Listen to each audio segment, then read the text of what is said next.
네, 이사님 다음 질문 또 해보겠습니다. 1편에서 사실 이 주식 투자에 관한 기본적인 전반적인 이야기 굉장히 차분하게 이야기 잘 해주셨었거든요.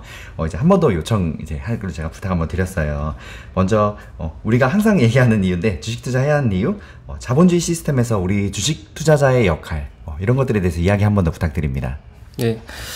주식 투자는 이제 자본주의에 투자한다 제가 말씀을 드렸는데 맞아요. 뭐 자본은 크게 자기 자본, 타인 자본 이렇게 있는 거죠. 그래서 자기 자본이 주식인 거고 타인 자본이 이제 채권인 거죠, 대표적으로. 예, 그래서 우리는 이 자본을 투여해서 얼마만큼의 이득을 얻어 드릴까. 그래서 이 시스템이 잘 돼 있는 곳에 투자해야 되고 이 뛰어난 자본가한테 투자해서 이 자본가가 돈을 많이 벌 수 있는 자본가한테 투자하는 게 주식 투자의 핵심이라고 볼 수가 있는 거죠. 그래서 코로나 위기 때 사실은 많은 주식들이 조정을 받았지만 그때 또 뛰어난 자본가, 뛰어난 기업들은 또 코로나 위기 때 오히려 성장하고 수익을 많이 낸 회사도 있는 거죠. 예, 그래서 대표적으로 예를 들면 제가 코로나 이전에 뭐 제 개인적으로 샀던 주식인데 그 줌이라는 주식을 저는 샀었어요. 그래서 뭐 제가 자랑을 하고 싶은 건 아니고 코로나를 겪으면서 저는 줌이라는 그 화상회의 하는 거잖아요. 그거를 제가 굉장히 오래전부터 썼었어요. 코로나 전부터 썼는데 이게 너무 좋은 거예요. 그리고 제가 유료 결제를 하게 되는 거예요, 줌을. 그래서 괜찮구나 해서 줌을 샀는데 코로나가 되니까 이게 여기는 그 상한가 폭이 없잖아요. 없죠. 어느 날 갑자기 급등을 해가지고 굉장히 수익을 많이 내고 뭐 거의 매수 단가 대비해서 한 4배 정도 올랐어요. 예, 그래서 물론 이제 다른 주식은 많이 빠져서 전체적으로는 손실인데 뭐 이런 주식이 나오는 거죠. 그래서 우리가 이제 제가 드리고 싶은 말씀은 우리는 이 주식 시장의 자본가한테 뛰어난 자본가한테 투자를 하는 거예요. 그래서 투자를 사람을 보고 투자하는 게 사실은 굉장히 크죠. 어떤 뛰어난 자본가가 있느냐, 이 기업의 경영자와 경영진을 보고 투자하시는 분들도 굉장히 많잖아요. 그래서 뛰어난 자본가는 어떤 상황에서도 이 수익을 만들어낼 수 있는 창의적인 생각을 가지고 그거를 이제 발현할 때 그게 기업의 가치에 승화돼서 이제 주가에 반영이 되는 거죠. 예, 그래서 우리는 이 시스템을 얼마만큼 잘 활용하고 있는 자본가를 골라낼 거냐. 사실은 그게 이제 좋은 주식을 고르는 방법인 것 같아요. 예, 그래서 제가 이제 그 자본주의 시장을 말씀드리면서 한국하고 이제 미국을 말씀드렸는데 미국은 그런 시스템이 100년 이상 이미 나와 있잖아요. 데이터가. 예, 그래서 물론 그 안에서도 이제 안 좋은 기업들도 많이 퇴출이 되고 했지만 많이 뛰어난 기업들이 글로벌리 그 영업 행위를 하고 매출이 있는 좋은 기업들이 이제 미국에 많이 모여 있고 이 메이저 리그가 잘 활용이 되는데 중요한 거는 이 플레이어가 결국은 이제 기업가라고 볼 수 있는 거죠. 이 기업가가 자기가 뛰어놀 수 있는 운동장에서 불규칙 바운드가 돼서 제대로 경기를 못하면 안 되잖아요. 예.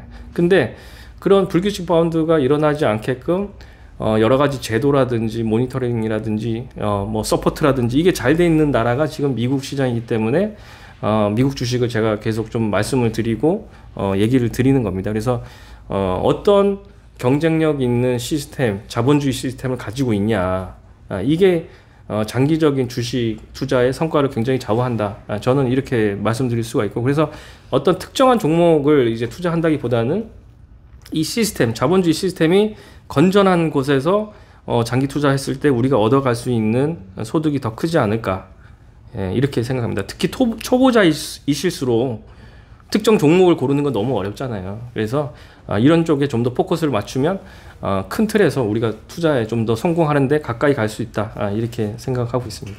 네, 1편에서 그때 그 주식시장을 야구의 메이저리그 비유해 주셨더라고요. 굉장히 네. 딱 맞는 말인데 미국 같은 경우는 이제 세계 1등의 메이저리그니까. 그리고 지금 방금 이야기해 주셨던 요소들 중에 기억에 남는 게 이 주식시장은 뛰어난 자본가들의 향연이라고. 기업을 믿고 사람 믿고 투자하는 것. 그 예를 들어서 이번에 그 정상회담 했는데 대통령이 제일 먼저 간 곳이 저는 이제 뭐 청와대나 아니면 국가기관일 줄 알았는데 넷플릭스에 제일 처음 갔더라고요. 네. 그렇죠. 그리고 바이든 대통령 저번에 왔을 때도 평택에 아예 삼성에서 스타트를 했더라고요, 기업을. 네. 그런 걸 보면 국가들도 이런 이 기업, 이 대기업이나 이런 그 주식의 대장주들에 얼마나 열을 쏟고 있는지 그런 걸 보면 더 알 수가 그렇죠. 있더라고요. 넷플릭스가 한국에 투자를 많이 했잖아요. 네. 거기에 대한 답방이죠, 사실은.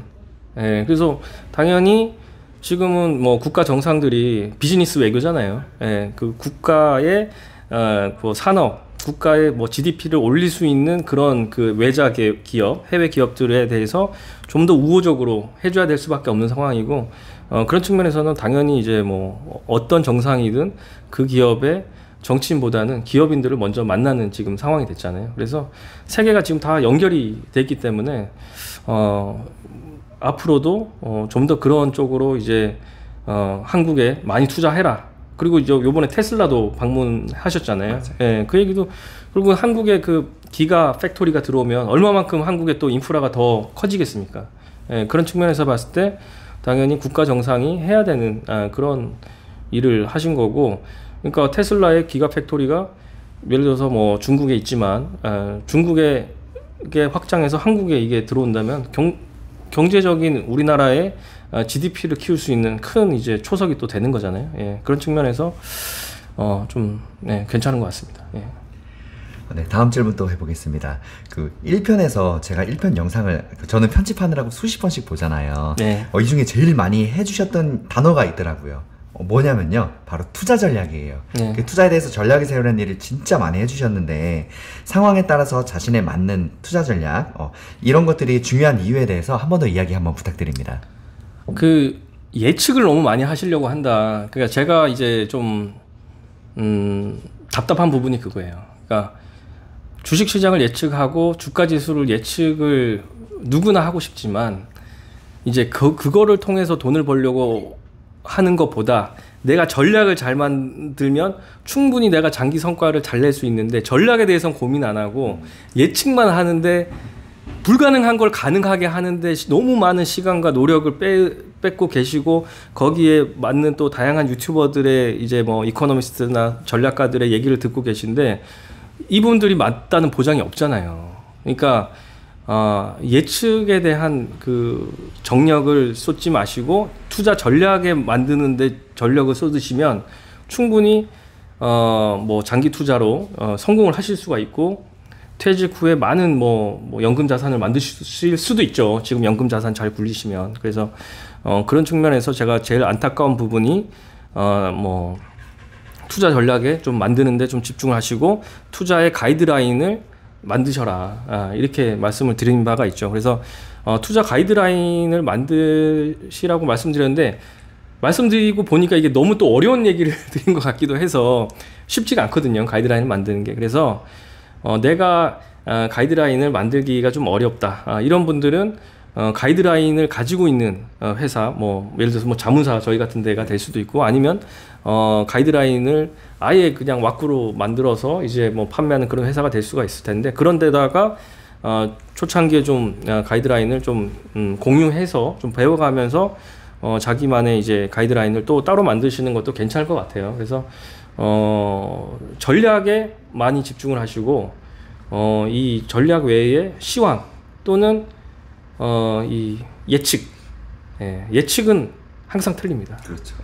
그래서 예측이 틀리는 게 너무 당연하기 때문에 여기에 그 많은 시간을 뺏으실 필요는 없다. 이겁니다. 제가 말씀드리고 싶은 건. 방금 중요한 이야기 해주셨는데요. 가이드라인을, 자신만의 그 투자 목표 가이드라인을 만들으라는 거, 그리고 예측, 이건 어차피 워런 버핏 할 수가 없는 겁니다. 그럼요. 그렇죠? 그렇기 때문에 굳이 예측에 열을 올리지 마라. 이 시간에 내가 더 공부를 하고 그렇죠. 나만의 투자 전략을 만들으라는 거. 그 다음에 또 하나, 이제 감정이 앞서는 투자가 위험한 이유. 개인 투자자들이 이것들 계속 반복하고 있잖아요. 네. 내 돈이 들어가면 내 감정이 들어가고, 우리가 이 종목에 대한 희망 회로를 돌리기 때문에 시장을 정확히 분석을 할 수가 없게 되더라고요. 이런 이야기 또 부탁드립니다. 네네. 그러니까 이거는 이미 다 증명이 돼 있어요. 내가 가지고 있는 주식에 대한 편향, 이걸 이제 바이어스라고 하죠. 그래서 자기 편향이, 주식을 가지고 있으면 이 주식에 대한 편향이 생기기 때문에 이 감정이 앞서서 움직일 수밖에 없는 거죠. 그래서 아주 그 운용이라든지 트레이딩에 이 그 훈련되신 분들도 사실은 이 바이어스가 있는데, 훈련이 안 되신 분들은 바이어스가 더 크죠. 예, 그래서 이런 그 바이어스가 너무 깊어지면 안 된다. 뭐 이런 말씀을 드리고 싶고, 근데 바이어스가 왜 생기냐 하면은 사실은 저는 이게 탐욕 때문에 생긴다고 생각을 해요. 예, 왜냐하면 탐욕, 무지, 그 다음에 이 분노, 이게 이제 뭐 불교 용어 써서 좀 그런데 탐진치라고 하잖아요. 탐욕과 무지에서 대부분 생기는 거죠. 예, 그래서 내가 가지고 있는 종목에 대한 이 탐욕, 왜냐면은 사실은 저는 어떻게까지 말씀드리냐면은 주식을 샀는데 이게 원금보다 당연히 손해 보고 팔 수가 있어요. 이게 너무 당연한 건데 내가 이 주식을 샀는데 이게 원금 이상에서 팔아야지, 내가 뭐 3%만 먹고 팔아야지, 이것도 탐욕이에요. 그렇게 따지면 예금 맡긴 사람은 뭐가 됩니까? 위험 자산에 투자했는데 리스크가 없다라고 생각하는 것 자체가 저는 말도 안 되는 희망회로고 탐욕이라고 생각해요. 근데 이 탐욕을 대부분은 나는 목표 수익이 높지 않으니까 탐욕이 없는 사람이야, 이렇게 착각을 하신다고요. 근데 그거 잘못된 생각인 거죠. 사실 솔직히 말씀드리면 위험 자산에 투자하면서 어떻게 손해를 안 봅니까? 말씀하신 뭐 워렌 버핏도 뭐 몇 달 들고 있다가 로스컷 하는 경우도 비일비재한데, 그래서 이런 그 마인드셋, 그러니까 위험 자산은 위험 자산대로 내가 컨트롤을 하려고 노력을 해야 되지, 이거를 내가 수익으로 무조건 확보하겠다, 이런 탐욕을 좀 버리셔야 되고, 그 다음에 이제 무지에서 오는 부분은 내가 투자한 자산이 뭔지를 모르는 데서 발생하는 거예요. 그렇기 때문에 내가 투자한 자산이 뭔지를 알아야 되는 게 가장 중요한 팩터이고, 그래서 어떤 특정한 종목을 분석하는 게 어려운 분들은 ETF나 패시브 투자를 하시라고 제가 말씀을 드리는 거죠. 왜냐하면 이거는 특정 주식을 사는 게 아니고 마켓, 시장을 사는 거잖아요. 그래서 좀 더 분석의 그 깊이가 좀 깊지는 않은 거죠. 어떻게 보면 마켓을 사는 거니까. 예를 들어서 2차 전지 종목을 하나 산다.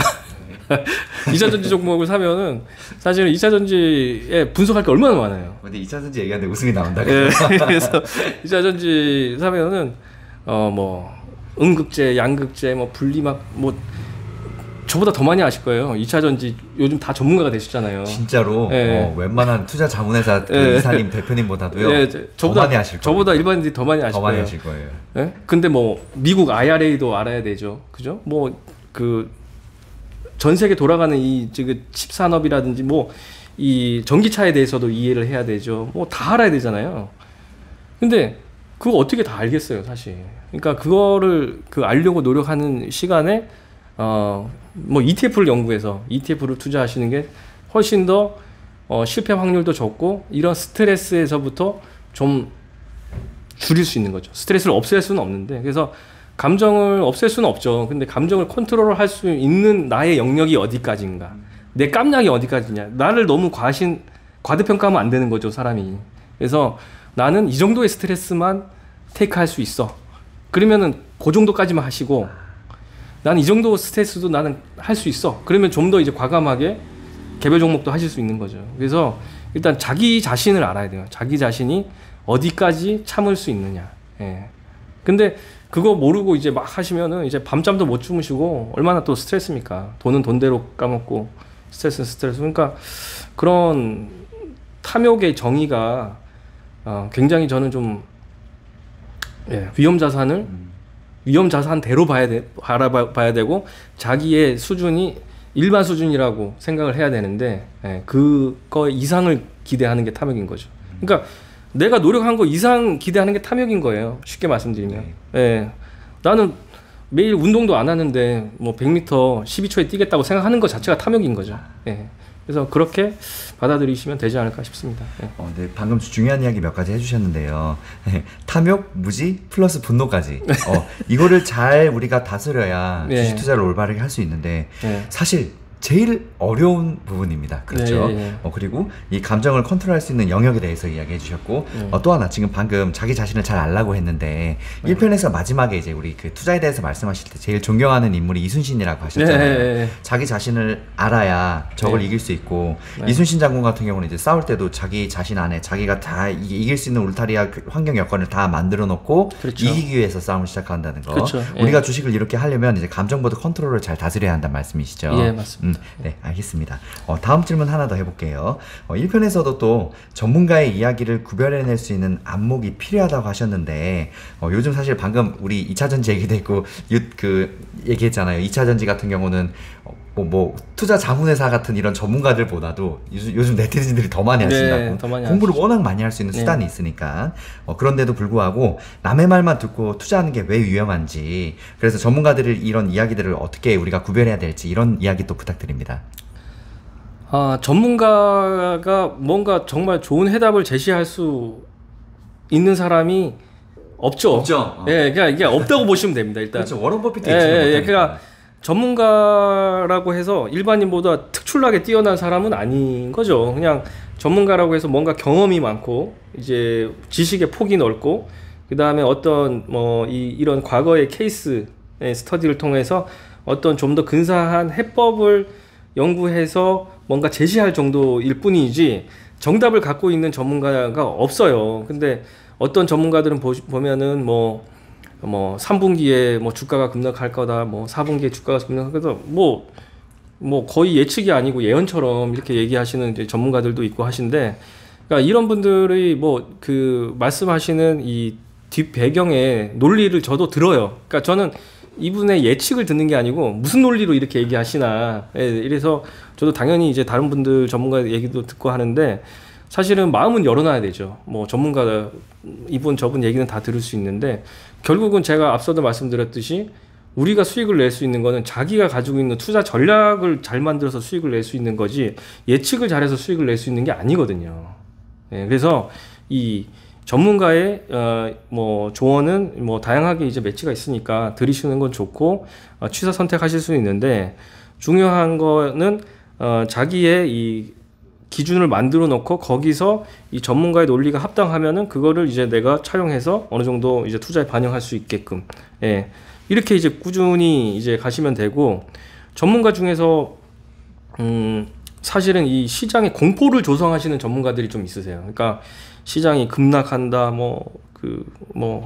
정말 폭락한다, 이렇게 얘기하시는 분들이 너무 많은데, 진짜 많아요.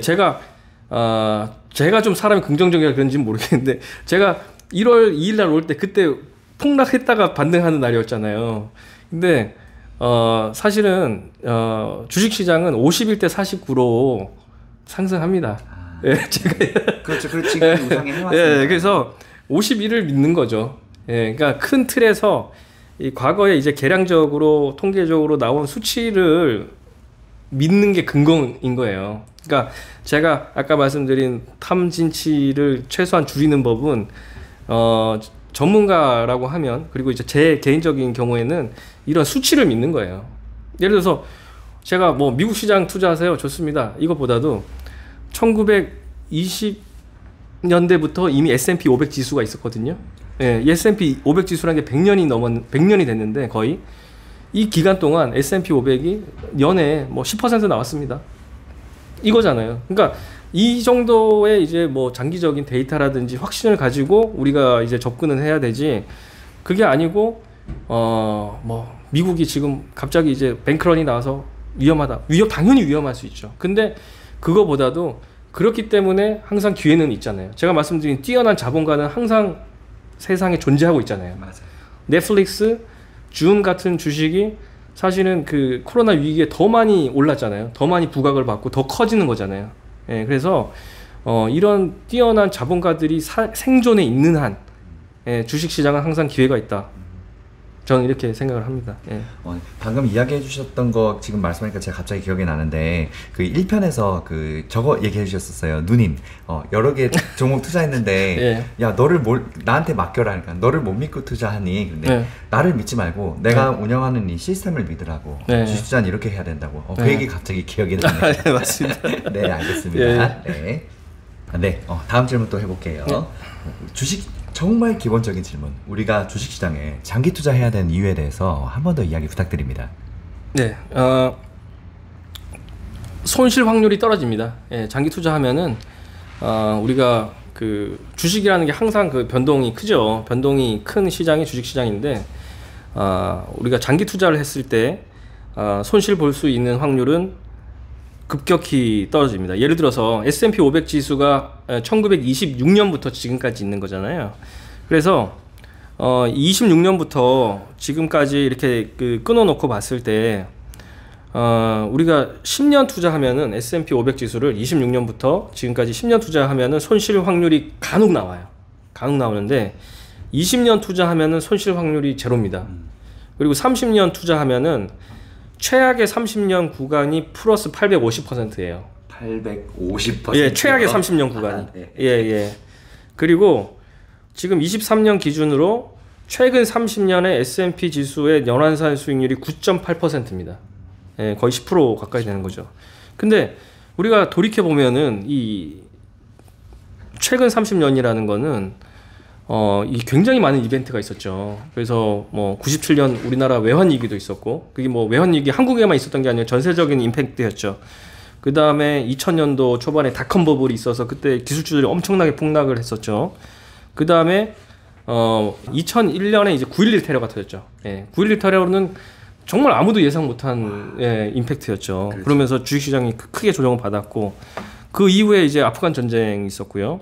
그 다음에 2008년 금융위기가 있었고, 그 다음에 이제 코로나 위기가 1918년 이후 최대 팬데믹이라고 하는 코로나 위기가 있었죠. 그 다음에 우크라이나 전쟁이 있었고요. 진짜 많은 예, 게 있었네요. 예, 예. 미국 정부 셧다운, 그 다음에 미국 무역 분쟁이 있었죠. 미중 무역 분쟁이 있었죠. 진행 그래서 중이죠, 지금도. 이 30년 동안 정말 우리가 상상할 수 없었던 이벤트들이 얼마나 많았습니까?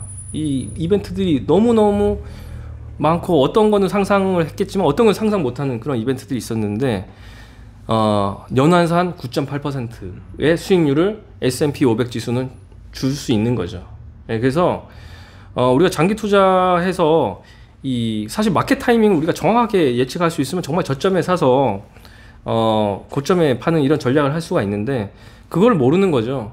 사실은 악재가 정말 크게 왔는데 시장은 악재 이후에 굉장히 급반등하는 경우도 얼마나 많았습니까? 9.11 테러 때도 마찬가지거든요. 9.11 테러 때도 그때 저도 사실은 굉장히 충격이었는데, 처음 저도 자본시장 들어가서 얼마 안 됐을 때고, 예, 그래서 정말 충격적인 사건이었는데 몇 달 이후에 다 반등하고 그 이상으로 올라갔잖아요.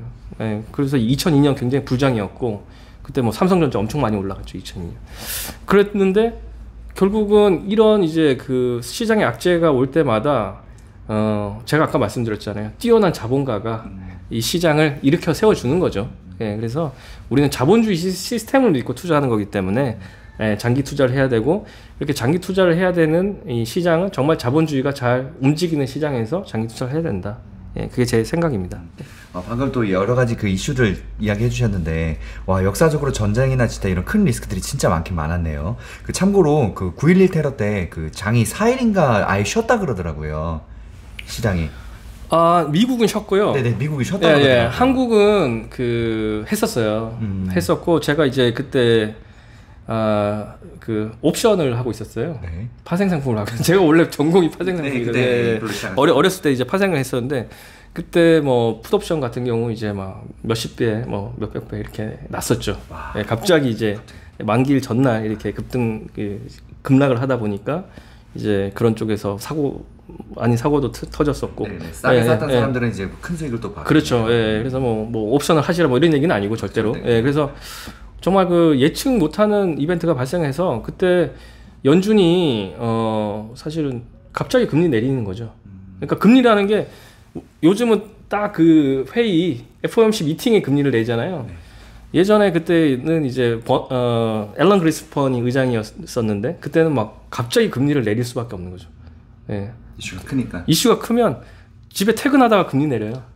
예, 그냥 그 정도로 급박할 때는 급박할 때. 예, 연준은 나서서 갑자기 금리 내리는 경우가 간혹 있었습니다. 예, 그래서 그런 정말 그 놀라운 이벤트들이 금융시장에서는 항상 있어 왔다. 예, 뭐 얼마나 많은 이벤트들이 있었어요. 예, 그렇지만 결국은 시장은 그걸 딛고 예, 어느 정도의 이제 이 리스크에 대한 보상을 지금까지는 주고 있다.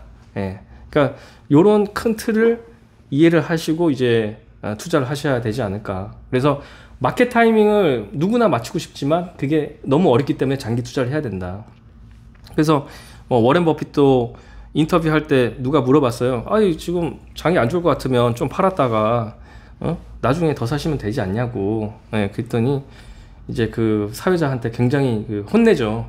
네가 한번 해보라고. 그럼 넌 엄청난 돈을 벌었을 거라고. 나도 못하는데 네가 어떻게 하냐. 이렇게 그냥 대놓고 이제 핀잔 주는 거죠. 그래서 마켓 타이밍을 고민하지 마시고, 제가 그래서 시장을 예측하지 마시라고 계속 말씀드리고 전략을 고민하라고 말씀드린 게, 이 마켓 타이밍을 맞추는 게 너무 어렵고 불가능하기 때문에 거기에 소비하지 마시라. 뭐 이런 측면에서 계속 말씀을 드리는 겁니다. 예. 역시 주식은 타이밍보다 타임이라는 이야기시죠. 그렇죠. 예. 네네. 다음 이야기 해보겠습니다.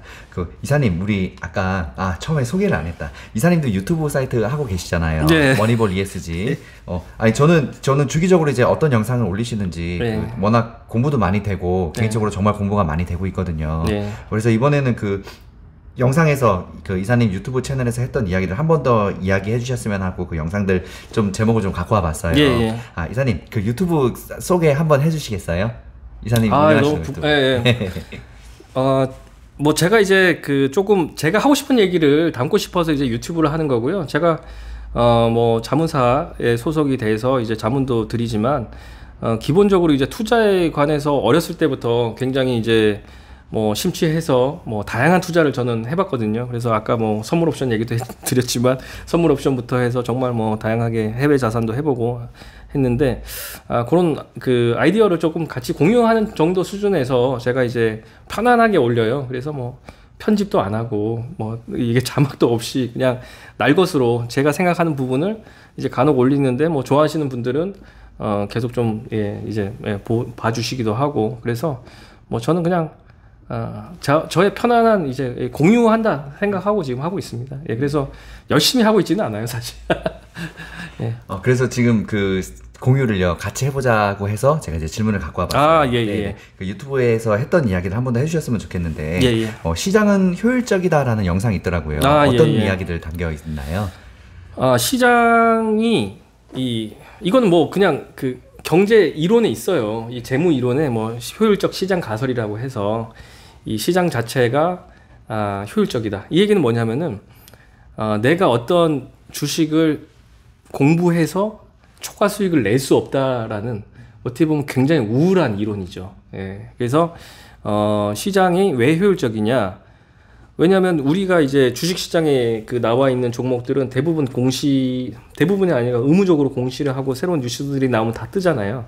새로운 뉴스가 나오고 새로운 공시가 이 주식시장에 사실은 즉각 이렇게 반응이 돼서 주식가가 움직여야 되는데 시스템이 그렇지 않은 거죠. 천천히 반영될 수도 있고 아니면 너무 급작스럽게 반응됐다가 이렇게 빠질 수도 있고 뭐 그런 상황이 있지만, 기본적으로 이제 시장 자체는 큰 틀에서는 효율적이라고 보는 게 일반적인 학자들의 견해예요. 예, 그러니까 제가 뭐 효율적이다 아니다 이렇게 뭐 결론지어서 말씀드리는 것보다도, 근데 투자자 입장에서 뭐라고 생각하는 게 편하냐면은 시장은 효율적이다라고 생각하는 게 편한 거예요, 내 기준에서.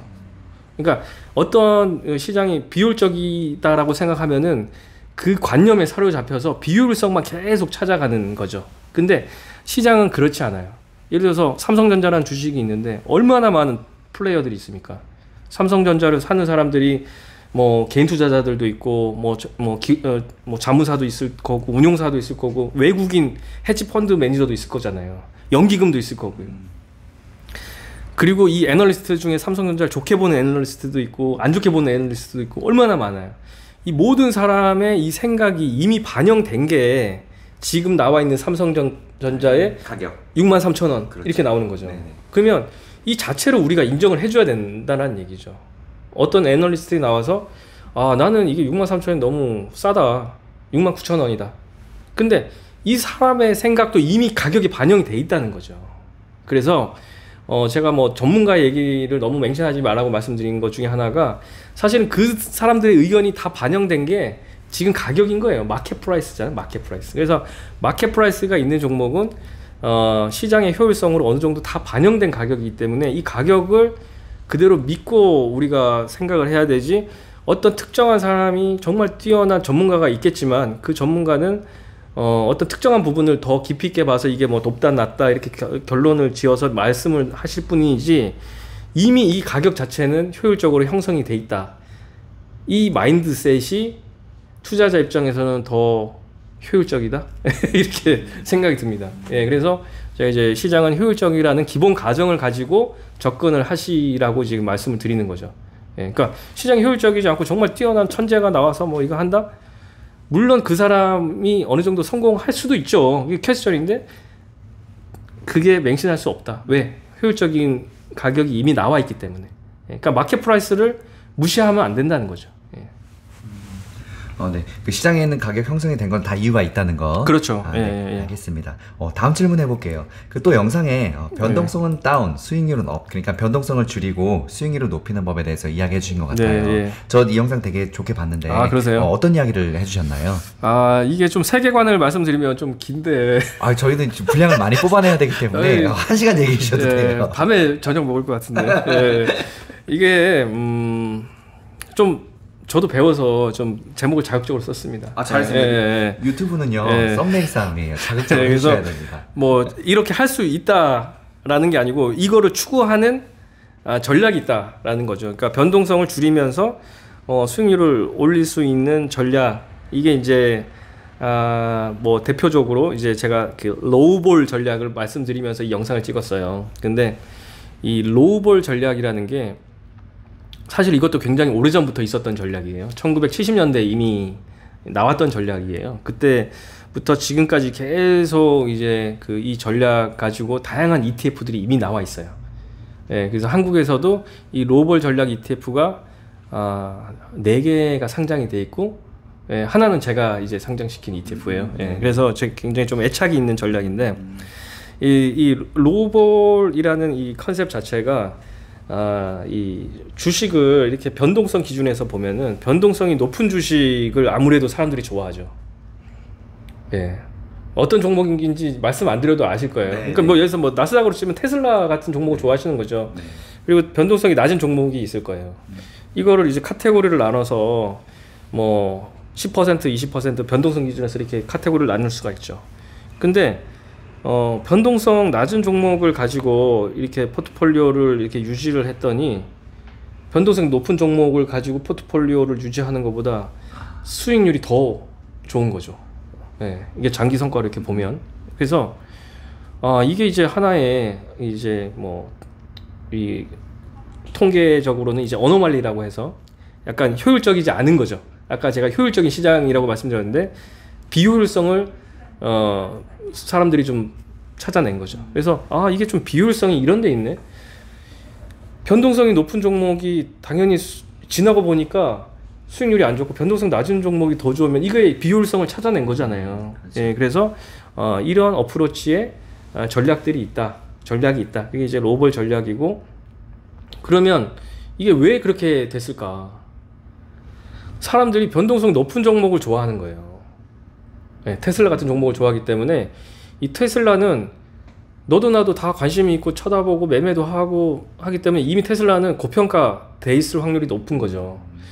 변동성이 낮은 종목은 사실은 시장에 크게 관심은 없어요. 맞습니다. 예, 근데 얘들이 지나고 보니까 알짜배기 수익을 낼 수 있는 회사가 오히려 무관심한 회사인데 지나고 보니까 얘들이 수익이 더 나 있는 거죠. 예, 그래서 이런 컨셉의 다양한 미국 상장 ETF가 있고 이제 한국 상장된 ETF도 있어서 제가 한번 소개시켜드리는 그런 영상을 찍은 적이 있습니다. 그래서 뭐 로우볼 전략이 뭐 항상 뭐 뛰어나다 이렇게 말씀드릴 수 있는 건 아니고, 다만 이런 이제 요걸 이제 뭐 스마트 베타라고 하는데, 이런 이제 일반적인 베타 상품보다 좀 더 뭔가 인핸스 할 수 있는, 뭔가 좀 더 업그레이드 할 수 있는 그런 주식 상품으로 지금 나와 있기 때문에 그런 거 소개해 드리면서 한번 영상을 찍었었습니다. 예.